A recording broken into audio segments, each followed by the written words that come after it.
There's Troy down at Woodville, and I must say, my wife and obviously her whole family are from Woodville, and St Clair and that area there sort of goes back when I was dating and that, so I know that area really, really, really well. And to see homes of that calibre and that ilk, that close to town, in that location, I tell you what a great spot. And I know, speaking to Troy about that, that's a very exciting property. So if you get a chance, go and have a look at that. Now, Kel Spencer here is the Director of Propel National Valuers. Is that how you pronounce it? Propel. Propel. Thank you. Where's the name come from?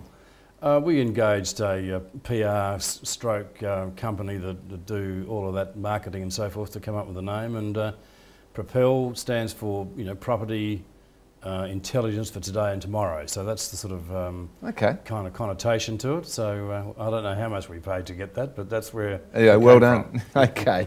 And now a couple of questions that we get asked all of the time. A lot of people buy up to their maximum limit for property. Yep. The old days, the valuers used to value it pretty much at the contract price unless something was really wrong. That's not the case anymore. So if a valuation comes in under what you paid and you're looking for the money to be able to purchase the property, right up to the limit, what happens with a valuer? Can you talk to the valuer? How does it work? Well, yes, Anthony, I think a lot of the valuations are coming around the purchase price, but there is a percentage, of course, that don't quite get to that level.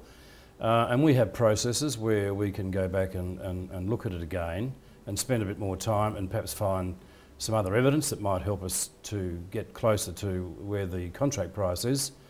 But we also acknowledge that some people sometimes do contract at beyond the market value. And our advice... Well, that's a real estate agent's job to make that happen. Well, yeah, our advice for people would be to engage somebody to help them prior to purchasing. So if they were to contact the Toop and Toop representative, who's the local expert, they're probably going to get the same sales that we're looking at, get the right advice and be able to negotiate and save a lot of time and money.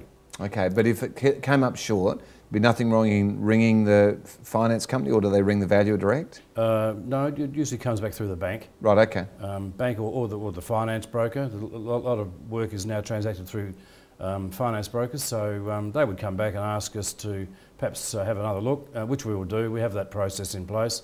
We don't guarantee it, but we will at least take the time to see what we can do to assist. Now, Kel, there's been a lot of discussion about the market. There's been articles, not this week, but last week, about how Adelaide's looking good and it's probably bottomed out and a good place to be buying. Would you subscribe to that, or is that just real estate agent hype? I think the world has changed. I think the European crisis is probably looking a lot better. The American position has certainly improved. So the globe is looking better, and that could only augur well. And we largely think we've hit the bottom, scraped out. Just how long it's going to take to come out of the bottom is hard and difficult to read, but we think it's bottomed, and we think that this extra inquiry that you're alluding to are all positive signs that things are starting to point upwards.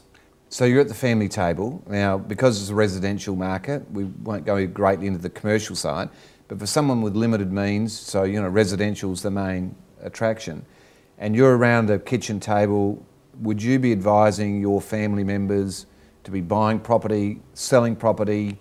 What's Kel Spencer's advice to your inner sanctum? Very clearly to buy.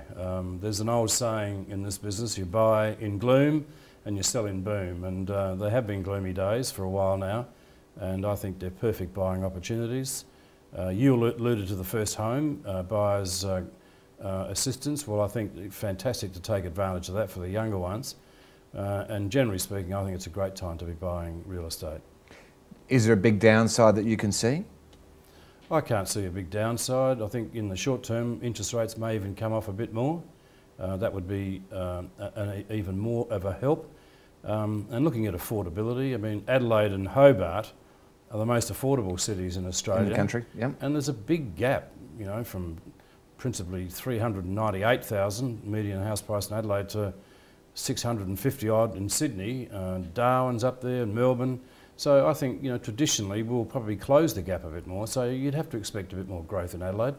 Kel, I want to test a statement. I've written an article for the weekend. I want to test it against you. Yes. And I subscribe to the fact that the top end of the market in Adelaide has remained quite strong through this whole period.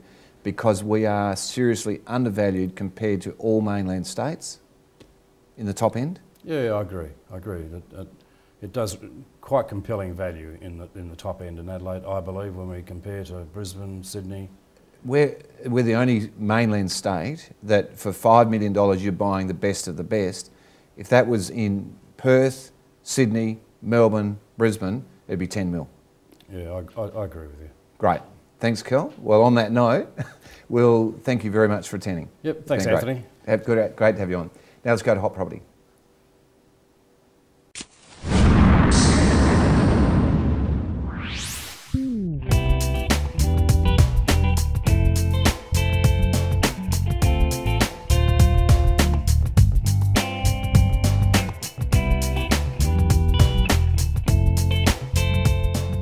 Well, that's the end of the show, folks, and I hope you really enjoyed it, and some beautiful properties as well.